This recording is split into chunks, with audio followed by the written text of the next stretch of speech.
Sunday morning, you know? Because there was real frustration with that, they negotiated to let us have only this space and only for us, not for everybody else, to be able to be in, but not to sleep in, not to camp in, because it's a crime to camp. It's a crime to sleep in the city of Phoenix. And people get cited and fined and harassed for this law. And it's one of the broadest laws that I've ever seen, because I've looked at a lot of these laws. It directly says sleep like 5 times. So I just want to go over the text of the law real quick. Can you have me one of the talking points? Got any more copies of that? Yeah, does anybody, let me just get one and one, and if you want to give us the two others. This is Ted, by the way. Ted has experienced this, and wait, since he might have to go, because he might have a time limit, I just want him to, can you share your story real quick, Ted?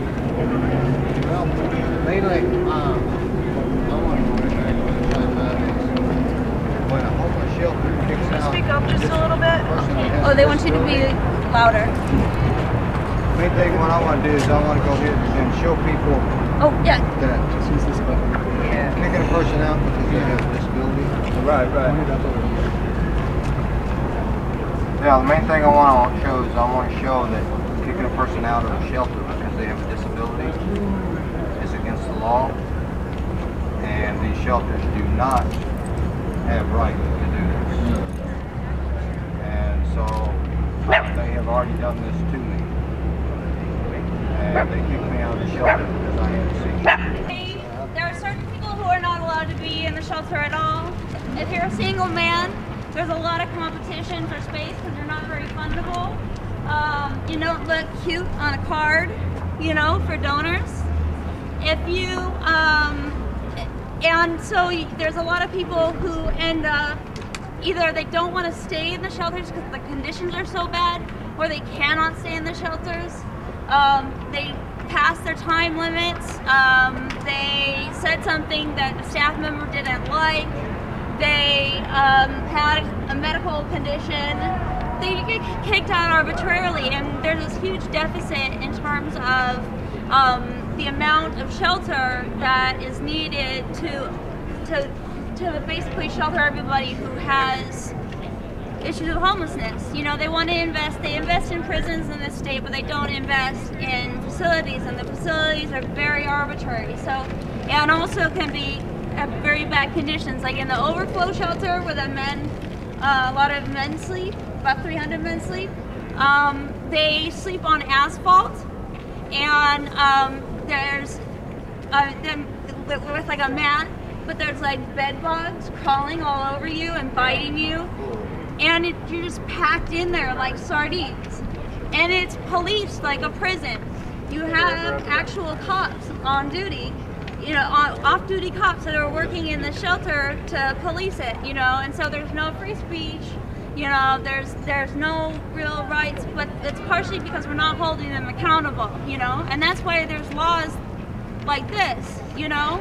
That they want to do with laws like the camping law is push people out of the city, or push people into areas like the Central Arizona Shelter Services, the downtown shelter, so that we, as some of us are experiencing homelessness here. So, you know, and you can never tell by looking necessarily. So, but also it makes people who are not experiencing homelessness not see the people, not have to know that they're there, not have to deal with them, not have to deal with them being in their pretty public spaces, you know? Not having to know that there are so many people that have lost their houses in the economic downturn, you know, that it basically invisibilizes them and marginalizes them. And also, you know, once you get in, there are many laws that criminalize homelessness. This is only one law. There's also like aggressive panhandling, there's loitering is used a lot, trespassing, things like that. And basically you can start accumulating convictions. Like People actually get paroled to the street, people who can't stay in the shelters, and then sometimes they get their parole violated because they're sleeping on the street where they were paroled to, you know? So the system doesn't make any sense, and it doesn't accommodate for it. They want to marginalize people and push them away. Now these laws like spread across the country about 15 years ago to now, you know, but most of them haven't been challenged. But in Los Angeles, they did get challenged. They had a sleeping ordinance, and let's see, which Court of Appeals are we in? Yeah, the Ninth Circuit. Thank you. Which we're under as well. In 2006, the Ninth Circuit Court of Appeals affirmed an injunction against a city ordinance that prohibited overnight sleeping in public areas under the same 8th Amendment rationale because the city did not have enough beds to house the homeless. A greater number of homeless people than the number of available beds. And basically that's one of the reasons why the law is unconstitutional. I sort of want to go over like how broad it is. It's a very, very broad law, okay? And it really says sleep over and over and over. If you look at Tempe's law, it does not make it explicitly a crime to sleep. In Phoenix, it's explicitly a crime to sleep, and that's why we've been told here we can't sleep, you know?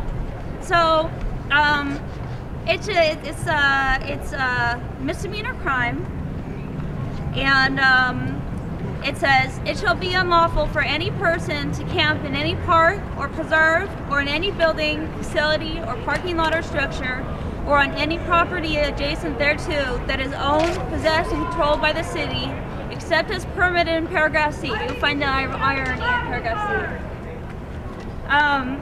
For the purpose of this section, the term camp means to use real property of the city for living accommodation purposes such as sleeping activities or making preparations to sleep, including the laying down of bedding for the purpose of sleeping, or storing personal belongings, or making any fire, or using any tents or shelter or other structure or vehicle, you can't sleep in your car, for sleeping, or doing any digging or earth breaking or carrying on cooking activities. If we cooked right here, we'd be camping. It's against the law. Okay. The above listed activities constitute camping when it reasonably appears, in light of all the circumstances, that the participants in conducting these activities are in fact using the area for living accommodation purposes, regardless of the intent of the participants or the nature of any other activities in which they may be engaging. So it's a crime, it's just straight up, it's a crime to sleep anywhere. It's a crime to lay down a blanket. It's a crime to lay down a sheet and sleep. It's a crime they basically modified the laws here so we get a special space. This is the only space right now in the whole city of Phoenix where they're allowing structures to be up overnight. And it's because of just the outcry of all of us, saying, why can't we do this? Why can't we have a protest? Why can't we be here? And the reason why we can't be here is because they've been marginalizing people, and we suddenly find out that we're the people too. We get affected by this ordinance. We want to speak out. One of the things that's not listed on the talking points is the First Amendment issue. Is camping a First Amendment issue? Do we need to stay awake the entire night while we're here? I know some people are sleeping, but they could be prosecuted for it at any minute. It's at the discretion of the city manager, or the city council, or the discretion of the police to enforce it. We get a special space. It's only because, but other people aren't getting this special injunction, So it's important to remember, this is really exciting in some ways because people who never knew that this law existed are suddenly going, man, that sucks, Why did they pass that law in 2005, Why can't people sleep outside? So it's really cool actually to see so many people that are interested in it, because most of the time the people that get affected by it are so marginalized that if they speak out, for example, against the shelter system, they'll get kicked out. If if you have multiple convictions, including for sleeping, you're either going back into jail or prison, which costs a lot more than housing people, or you're gonna go to, you just can't get an apartment, you can't get a job, it's very difficult. You just end up being perpetually marginalized. And the people who are perpetually, chronically homeless, because they're marginalized and because there's not enough services to help them, are the ones that use up most of the resources. And it doesn't make any sense to not actually just go with the cheaper option of housing, or even letting somebody sleep outside, instead of putting them in tent city.